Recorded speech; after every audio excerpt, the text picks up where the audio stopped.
Oke, halo teman-teman semua. Kita ketemu lagi eh, di pertemuan ketiga ya, karena pertemuan pertama kita kan nggak bisa kuliah dulu nih, maka kita diadain KP. Dan karena misalkan kita di kelas offline gitu KP-nya, ruang labnya kurang cukup. Jadi kita bakal buat video aja ya. Oke, kita akan masuk ke materi kita untuk KP ini atau pertemuan ketiga, yaitu ada uji normalitas, outlier, dan juga korelasi. Nanti aku dan juga Kak Fitri bakal jelasin satu persatu. Kita masuk ke normalitas dulu ya. Kita ke modul, teman-teman. Kita bakal masuk ke... Nah ini. Sorry. Nah, uji normalitas dan uji outlier.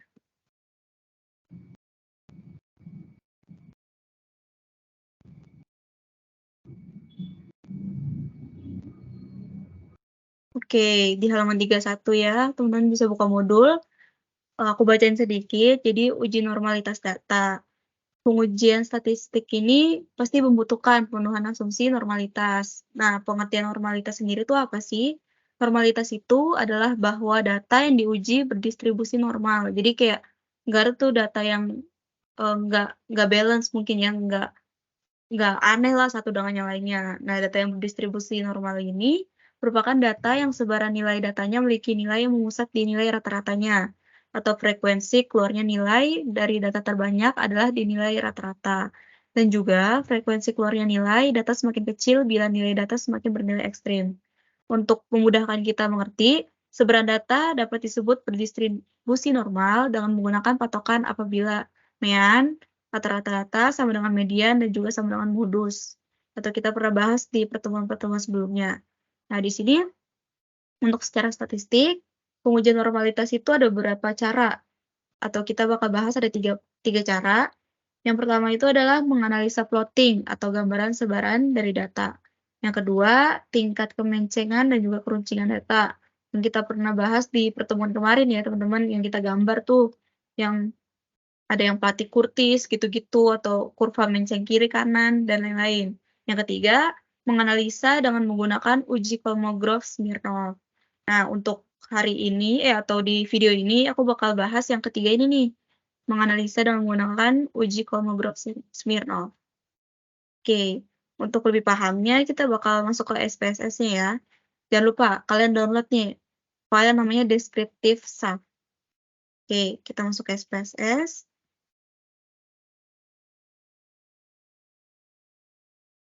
Oke, kita bakal buka ya filenya di data yang udah teman-teman simpan.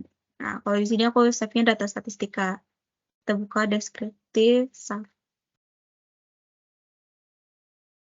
Nah, oke, udah keluar ya datanya. Di sini kayak kemarin, kalian bisa ini diklik sini ya, biar tahu perbedaannya. Kan kemarin ada yang bingung tuh, kok ada yang kata-kata, ada yang angka sih, Kak. Ini, kalian bisa ngeklik di sini ya, atau namanya value kalau nggak salah. Nah, ya, value labels. Oke, udah kebuka, kita langsung ke proses saja. Seperti biasa, kita klik analyze, lalu kita klik descriptive statistic. Lalu kita klik, biasanya kita frekuensi ya, tapi sekarang kita ke explore. Nah, udah masuk sini, udah tampilan seperti ini, teman-teman bisa masukin variabel gaji karyawan, usia, satu, pengalaman kerja, ke dependent list. Oke, pas sudah masuk, ini 3 ya, gaji karyawan, usia, sama pengalaman kerja. Lalu kita klik plots. Kita klik plots. Habis itu kita centang yang normality plots with test. Di sini, tengah-tengah. Ya, setelah kita klik plots ini bakal muncul, terus kita klik yang normality plots with test. Kalau udah, bisa continue. Lalu kita klik OK. Di sini OK. Udah muncul. Nah, teman-teman bisa lihat di sini nih. Kan tadi muncul di sini ya, mungkin bisa di-scroll dulu ke bawah sampai ada tabel judulnya Test of Normality. Seperti yang aku singgung di awal ya, kita pakai Kolmogorov-Smirnov, kita lihat di sini. Oke, teman-teman udah lihat. Kita balik ke PPT. Nah, di sini kita harus buat hipotesis nih buat uji normalitas data. Dan teman-teman harus tulis ya, kayak misalkan HO data variabel apa ya? Variabel X berdistribusi normal dan HA data variabel X tidak berdistribusi normal.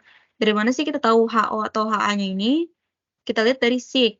Sig-nya lebih besar dari alfa, yang kita tahu alfa itu 0,05 ya teman-teman.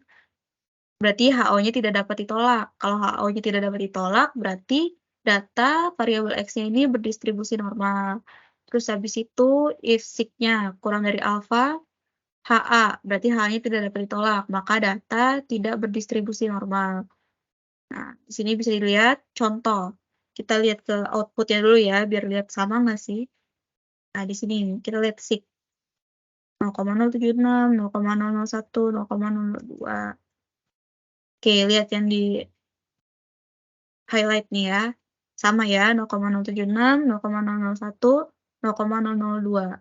Nah, di sini kita ada 3 variabel. Kita contoh dulu satu variabel, itu gaji karyawan.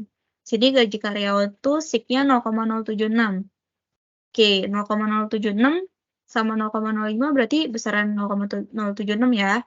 Berarti datanya itu berdistribusi normal karena HO-nya tidak dapat tolak. Nah, sebelum kalian ke sini tuh nih, sebelum kalian ke sini, kalian harus bikin hipotesis nih, yang ada HO sama HA. Mungkin kalian udah tahu lah ya dari statistik 2 ya, statistik 2 yang sama dosen pernah diajarin kan buat hipotesis dan itu wajib gitu kan.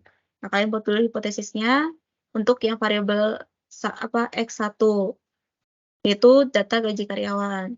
Nanti misalkan nih setelah gaji karyawan selesai, kalian buat lagi hipotesis kedua. Jadi nggak boleh nih hipotesisnya cuma satu. Kalian klik lagi, kalian ketik lagi atau tulis tangan lagi variabel yang kedua. Yang kedua itu apa? Usia. Kita lihat sig-nya 0,001 dan itu berarti kurang ya dari 0,05. Berarti datanya itu tidak berdistribusi normal. Jadi sebelum kalian klik itu, sebelum kalian ketik, kalian buat hipotesis. Berarti data, aku klik di sini deh. Ini aku klik di sini, berarti data usia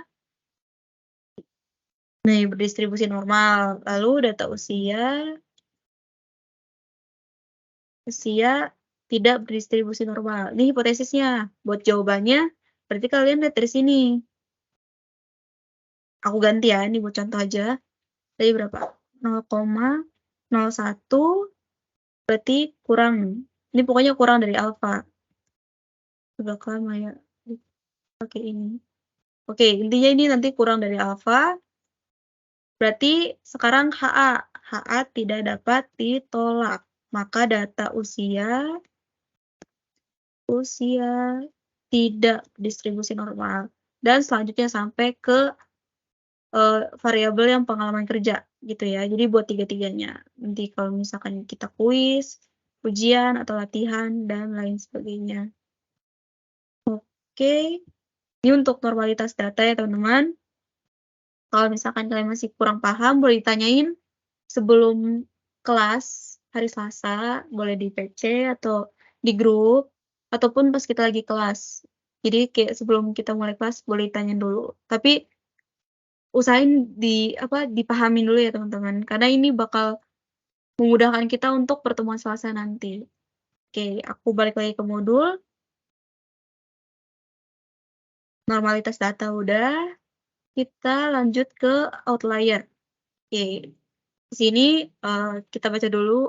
Jadi bila data tidak berdistribusi normal, maka ada beberapa cara yang dapat dicoba untuk mengusahakan agar data menjadi berdistribusi normal gitu. Beberapa caranya yang mungkin yang pertama yaitu menambah data. Yang kedua, mentransformasi data. Namun untuk cara ini tuh dianjurin ya teman-teman karena seringkali data yang ditransformasi dan kemudian digunakan lebih lanjut untuk pengujian statistik tertentu memerlukan interpretasi khusus untuk hasil pengujiannya. Jadi mungkin akan lebih sulit kalau misalnya kita mentransformasi data. Yang ketiga, mengurangi data yang bersifat ekstrim atau outlier.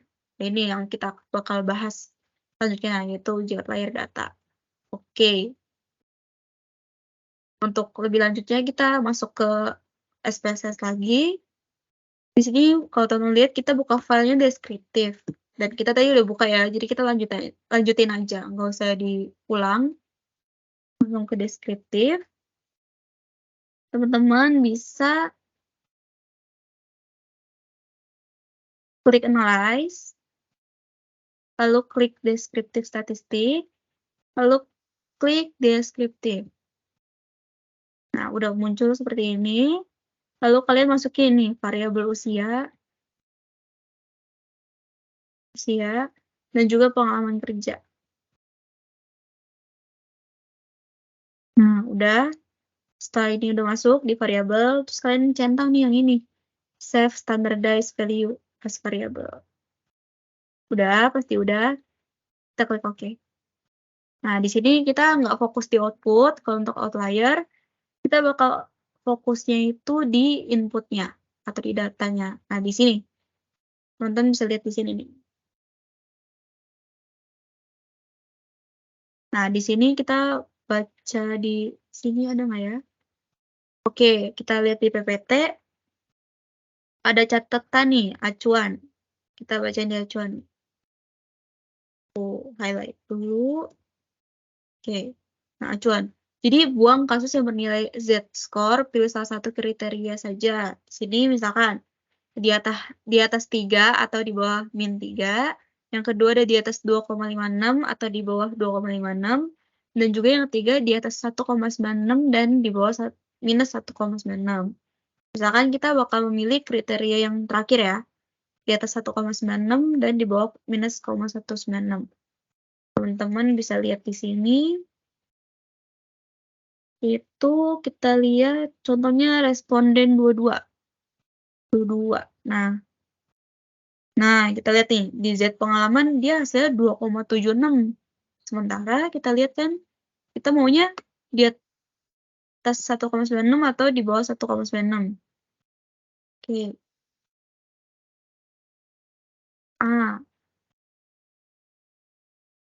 Oke, teman-teman. Kita lihat yang ini ternyata Z usia. Dia di bawah 1,96 kan. Nah, sementara kita mintanya 1,96 di atas, bukan di bawah. Berarti ini bisa dibuang. Cara buangnya tuh kita kayak di-clearin aja, kayak gini. Kita clear yang ini. Jadi datanya bakal berkurang. Oke, kita bakal cari lagi. Kita ke responden 39. Coba kita lihat. Nah, di sini. Kita dimintanya yaitu di atas 1,96 ya. 39. Oke, terus habis itu dimintanya di bawah minus 1,96. Sementara ini minusnya 1,10900. Nah, kalau misalkan minus, teman-teman semakin besar dia semakin di bawahnya ya. Jadi kayak misalkan minus 2, berarti itu lebih kecil daripada minus 1. Oke, jadi catatan ya. Nah, ini berarti nggak bisa nih. Kita buang aja. Kita clear data. Masih ada lagi nggak ya? Kita cari. Aku cari dulu. Oke. Ini ada. Sama lagi nih. Dia minus 1,1. Yang kita butuhkan kan di bawah minus 1,96. Berarti nggak bisa masuk acuan atau kriterianya ya. Kita buang aja. Udah. Nah, pas kita buang itu kan udah 3 nih data yang kita buang. Nah, dari data tersebut, kita udah buang 3, berarti kita lihat nih. Jumlah data awal kita tuh 75. Namun setelah dilakukan outlier, ada 3 data yang ekstrim. Tadi kan 22, 39 sama 62. Berarti sisanya ada 72. Coba kita lihat. Bener ya teman-teman, di sini ada 72. Jadi bisa dihapus kayak gitu. Terus kalian uji lagi outlier. Kalau misalkan nanti diuji, masih ada nih yang kriterianya masih ekstrim. Kalian uji terus-menerus. Kurang lebih seperti itu untuk outlier. Oke, yang outlier data udah selesai. Teman-teman boleh save. Kalau inputnya kan nggak usah ya. Yang outputnya aja. Kita save. Namanya di file kalian masing-masing ya. Lat uji data. Udah gini aja. Lat uji data. Kita save. Oke, udah ke save, kita close saja. Kita balik ke modul. Oke, kita udah bahas normalitas sama outlier ya. Nah, di sini normalitas sama outlier bukan hanya data doang, tapi ada residual. Kita bakal baca atau kita pahamin. Jadi uji normalitas residual ini bertujuan untuk menguji apakah dalam model regresi data residual berdistribusi normal ataupun tidak. Dan untuk pengujiannya, regresi berganda mengasumsikan bahwa data residual itu berdistribusi normal. Jadi ada dua cara pengujian, yaitu metode grafik dan non-grafik. Tahu ya metode grafik kayak apa, dan juga non-grafik nanti pakai kalimat dari angka juga. Oke, kita bakal masuk ke SPSS lagi. Kita bisa buka file yang baru. Tadi kita pakai deskriptif ya teman-teman. Nih, deskriptif. Kita bakal buka, sekarang mintanya apa? Oke, regresi.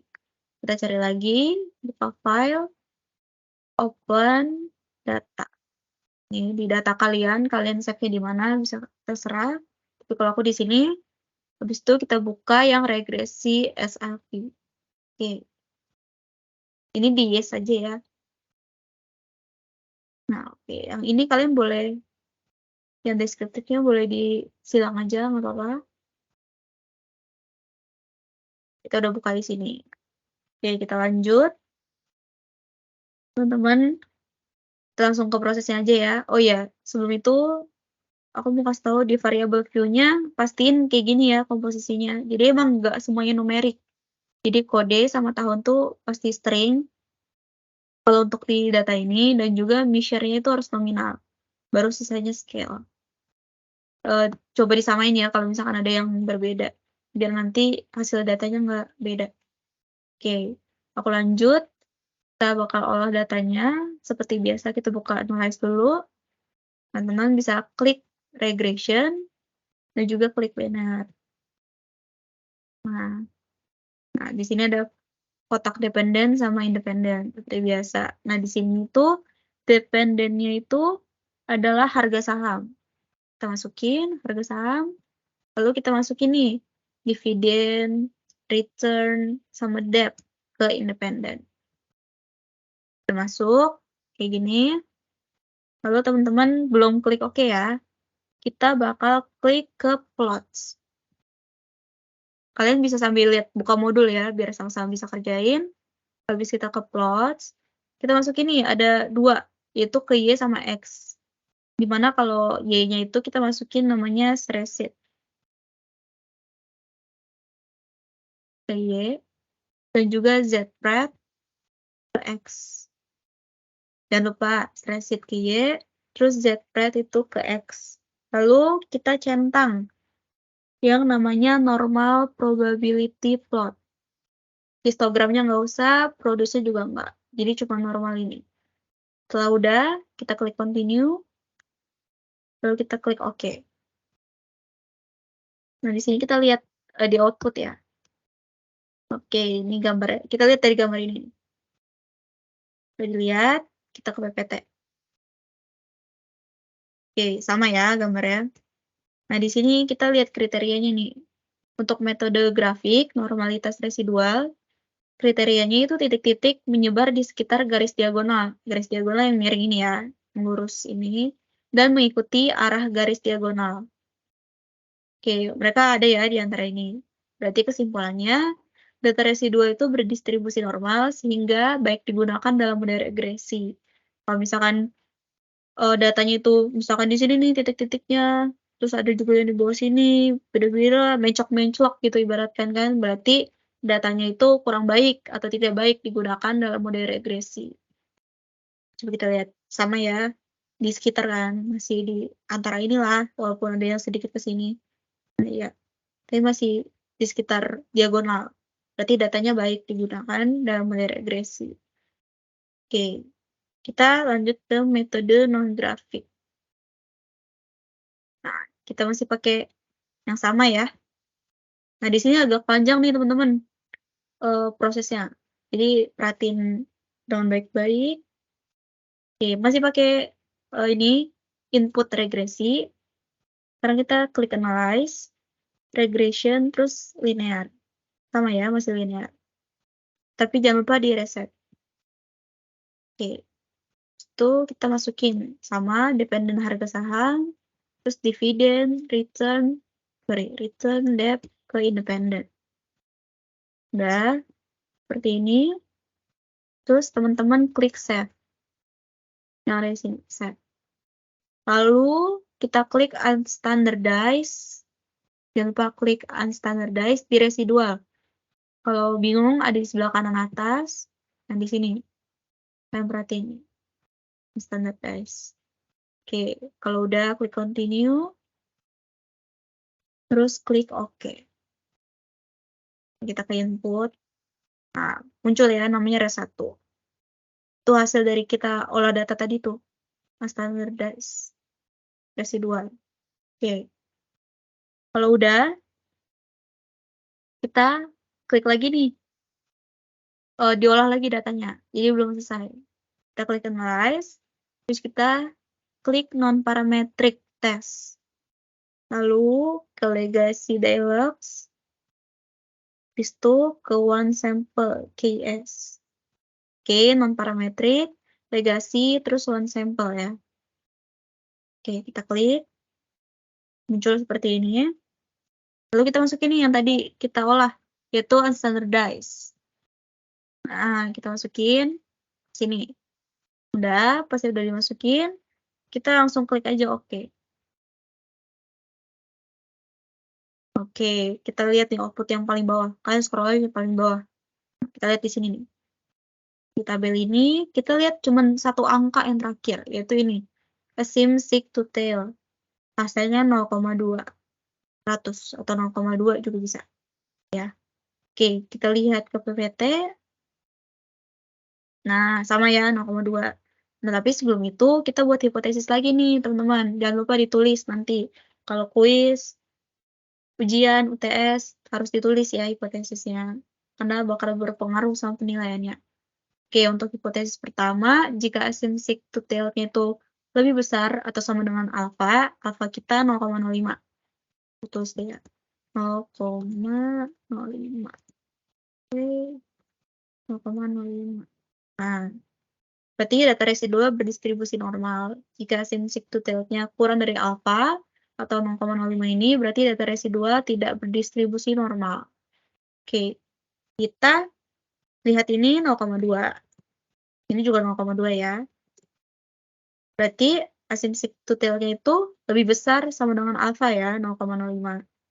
Karena iyalah 0,2 kan lebih gede. Jangan ketipu. Kan ini 5 lebih gede angkanya, tapi kan di sini ada 0 ya, teman-teman. Nah, kalau di sini nggak ada 0 di depannya. Jadi gedean 0,2. Kesimpulannya, data residual berdistribusi normal.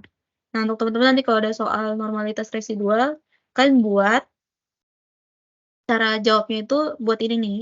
Hipotesisnya kalian buat, ini juga dibuat, tabelnya nggak usah. Tabelnya nggak usah. Kalian langsung ke sini.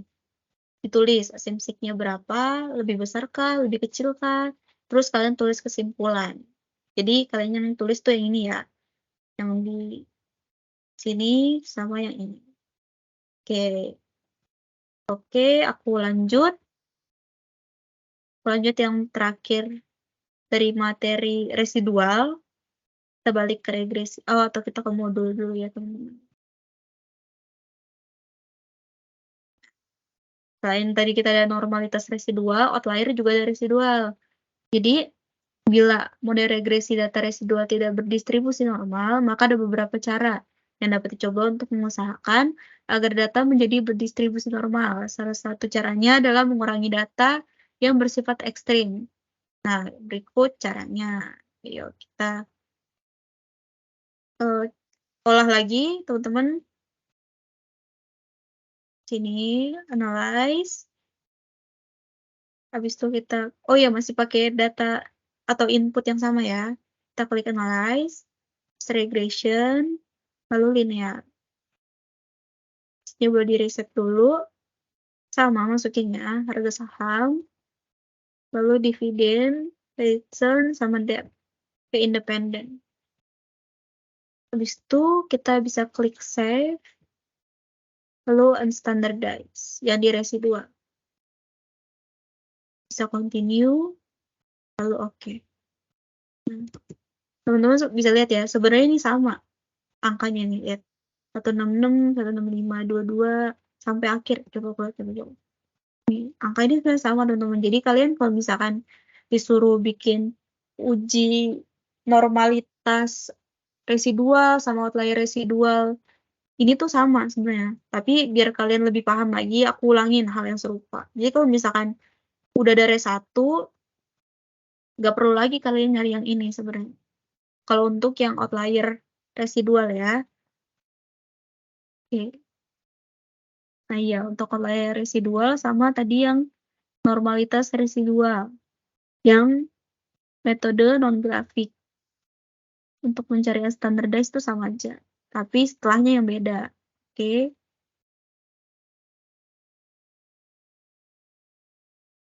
Oke. Nah, teman-teman udah lihat. Lalu kita bisa klik analyze. Lalu kita klik descriptive, statistik. Lalu kita klik descriptive. Nah, terus kita masukin. Yang mana aja nih terserah. Ya, soalnya sama kan. Kecuali beda ya teman-teman. Mungkin di pertemuan keberapa ya. Selanjutnya ada nih yang beda. Dan itu harus ditransform dulu. Pokoknya intinya kita yang sekarang ini sama ya. Standardized residual. Kita pilih yang ke satu aja. Bisa diklik. Habis itu kalian centang yang bawah ini.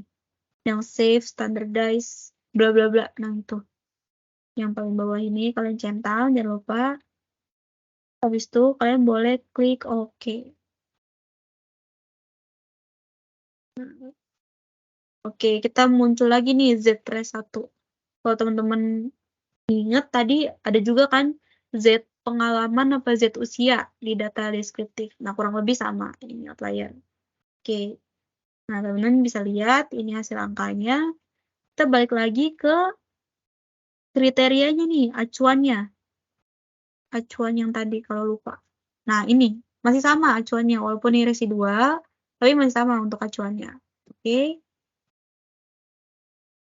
Oke, kita pakai acuan tetap yang ini ya, yang C, di atas 1,96 atau di bawah minus 1,96. Boleh kita lihat. Kita lihat ke data.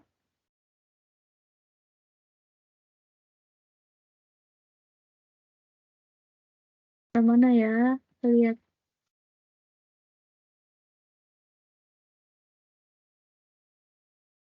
Oke, Arna. 2001.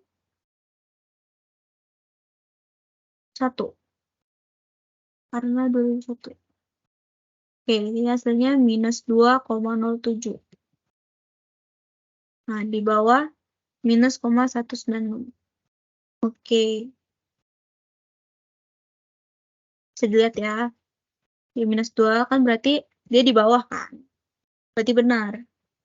Karena kan kalau misalkan minus itu semakin besar angkanya malah emang semakin berarti apa ya, di bawahnya lah pokoknya. Jadi kayak minus 2 itu lebih kecil daripada minus 1. Kurang lebih seperti itu. Nih yang Arna 2001 kita bisa hapus saja, kita clear. Nah, kita cari lagi. Karena ini datanya banyak banget ya teman-teman. Kita cari lagi. Mana ya?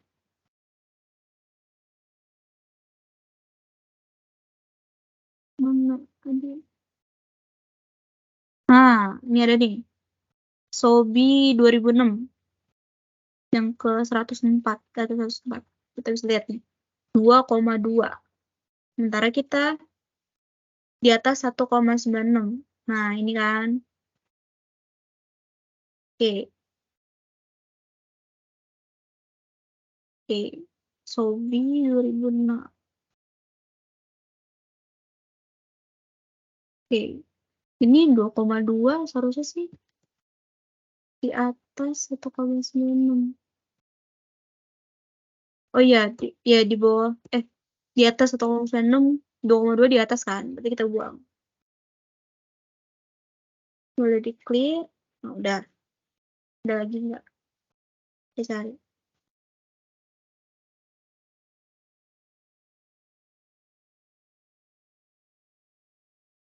Oke, nggak ada ya. Berarti total data tadi kita ada 100, kita buang 2 data ya, berarti tadi ada 112, sekarang jadi 110.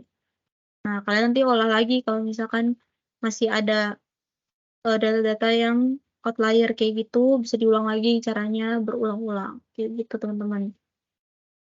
Oke, mana itu tadi?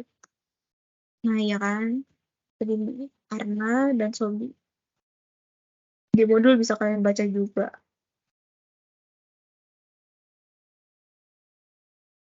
Oke, udah. Jadi normalitas sama residual sampai situ. Teman-teman kalau masih bingung boleh lihat modul atau sambil nonton video ini kalian coba juga. Pasti bisa kok, karena kan gampang ya, bukan gampang, mudah dipahamin lah stater itu kan. Dan jelas gitu datanya, lebih mudah. Oke, teman-teman bisa save dulu outputnya. Nah ini, jangan lupa di save. Save di lab uji. Ini residual. Kalian save di file kalian. Oke. Nah, udah. Nah, di sini sampai sini aja yang aku bakal jelasin. Selanjutnya bakal jelasin oleh Kak Fitri. Boleh Kak Fitri? Oke, boleh ke modul kali ya yang di bab 6 yang korelasi.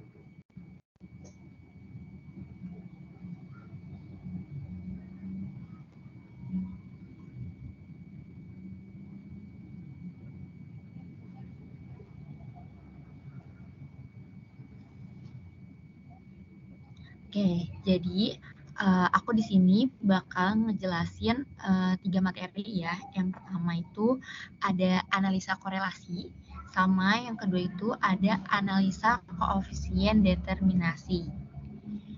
Nah, yang ketiganya itu adalah simple regression. Nah, untuk analisa korelasi, yaitu koefisien korelasi itu digunakan untuk mengetahui kuat tidaknya hubungan antara variabel independen X dengan variabel dependen. Nah, independen ini biasanya dilambangkan dengan X dan variabel dependen ini dilambangkan dengan Y. Hasil koefisien korelasi terletak di antara nilai korelasi 0 yang menunjukkan tidak adanya hubungan antara variabel sampai dengan 1, yang menunjukkan adanya hubungan yang sempurna antar variabel yang diuji. Nah, setelah nanti kita mendapatkan output dan nilainya, kita juga bisa menyimpulkan dengan melihat tabel koefisien korelasi pada modul halaman 72, teman-teman. Lanjut aja ya teman-teman, kita membuat outputnya. Oke, nah kalian pertama itu buka file regresi dulu, lalu kalian ke data view ya. Nah, setelah ke data view, kalian klik analyze.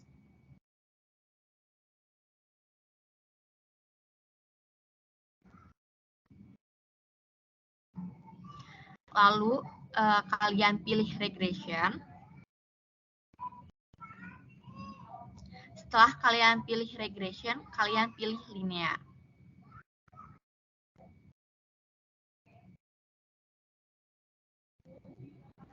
Nah, ini kalian reset dulu ya teman-teman.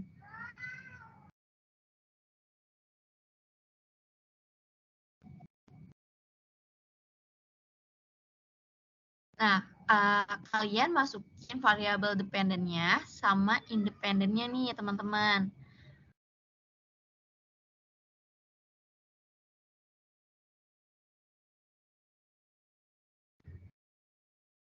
Dependennya harga saham, independennya dividen, ROE sama DER.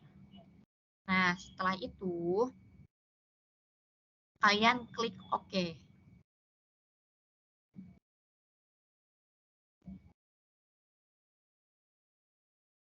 Nah, ini udah muncul ya teman-teman outputnya. Kalian bisa membuat kesimpulannya. Nah, membuat kesimpulannya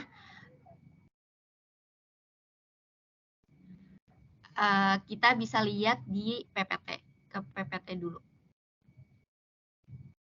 Dan teman-teman bisa melihat di sini di PPT-nya, analisa korelasi itu menggunakan tabel yang model summary, yang ada R-nya. Nah, coba balik lagi ke output.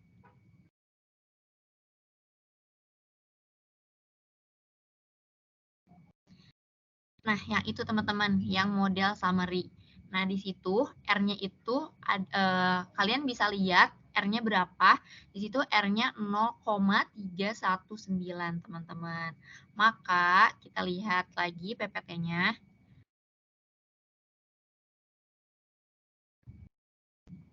Nah, 0,319 itu masuk ke tabel mana sih di koefisien korelasi? Nah, dia itu masuknya ke yang 0,20 sampai dengan 0,399. Maka dia tingkat hubungannya rendah. Maka kalian dapat menyimpulkan dengan R sama dengan 0,319, artinya secara statistik hubungan antara variabel dependen. Nah, variabel dependennya itu apa? Kalian tulis. Nah, kan di sini variabel dependennya itu harga saham, teman-teman. Maka kalian tulis dengan harga saham.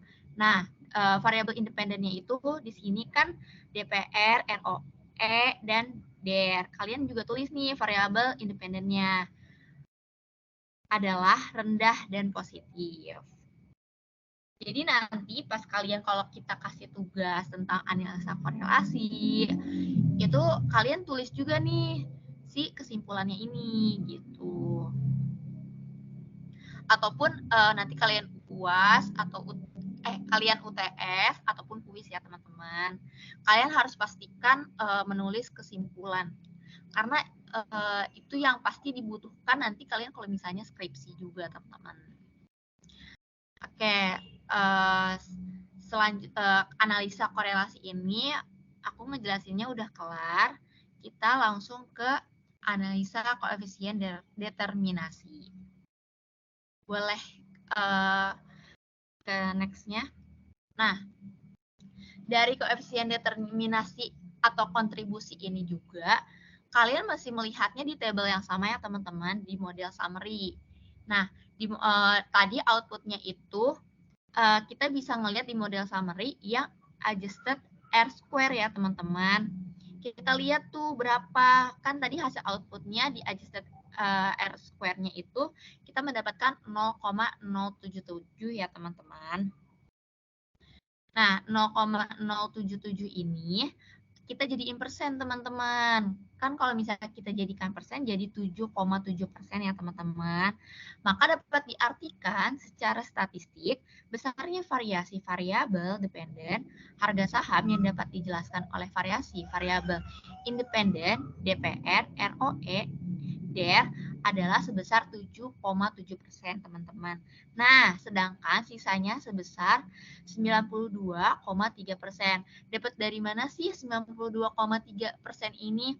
Teman-teman bisa mengurangkan 100% dengan 7,7% teman-teman. Maka yang 92,3% ini dijelaskan oleh variasi variabel lainnya yang tidak dimasukkan ke dalam model regresi teman-teman. Nah, analisa koefisien determinasi ini juga digunakan untuk mengetahui besarnya variasi dari variabel dependen yang dapat dijelaskan oleh variasi variabel independen. Sisa yang tidak dapat dijelaskan merupakan bagian variasi dari variabel lain yang tidak termasuk di model ini, teman-teman. Next, ke materi yang selanjutnya ya, teman-teman. Di modul ada di halaman 72, teman-teman. Nah, materi yang terakhir ini adalah simple regression, teman-teman, atau regresi sederhana.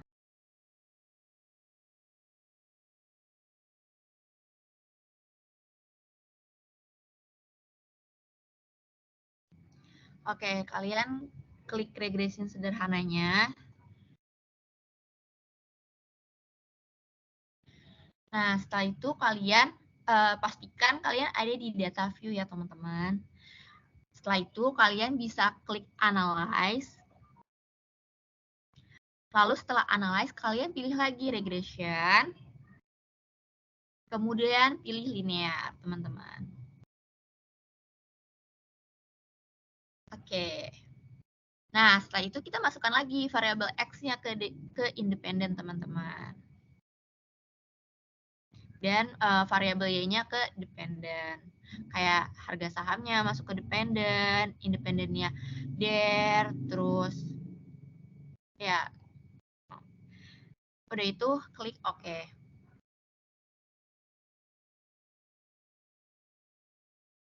Nah, ini kita udah muncul ya, teman-teman, outputnya. Kalian bisa lihat di tabel koefisien A, pangkat A ini di atas. Nah, di situ kan ada konstan ya, teman-teman. Itu ada konstan. Itu tuh adalah A-nya, teman-teman. A-nya nih, teman-teman. Terus, B-nya itu si der-nya ini, teman-teman, yang bawahnya nih, teman-teman, yang 4,966. Coba kita tulis di PPT ya, teman-teman.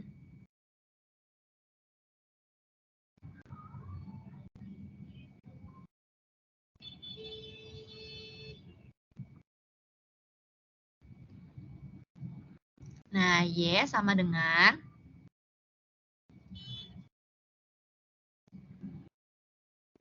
A-nya tadi itu kita bisa lihat di output berapa, teman-teman?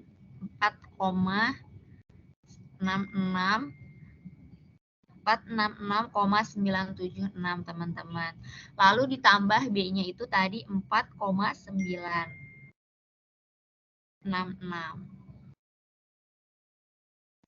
X-nya kita tulis ditambah E-nya, teman-teman. Nah, ini persamaan simple regresi, teman-teman. Mudah kan ya, teman-teman? Kalau misalnya nih, tadi materi yang aku jelaskan, analisa korelasi, analisa koefisien determinasi, dan juga simple regression, ataupun tadi juga materi yang dijelaskan Kak Kezia, kalian kurang paham nih setelah kalian menonton video ini dan membaca modulnya, kalian bisa ya sebelum kelas kalian tanyakan ke kita, ataupun kalian bisa PC kita. Kita pasti akan ngejawab ya, teman-teman. Mungkin sekian ya materi yang kita jelaskan untuk kelas pengganti dari pertemuan 3 ini. Terima kasih.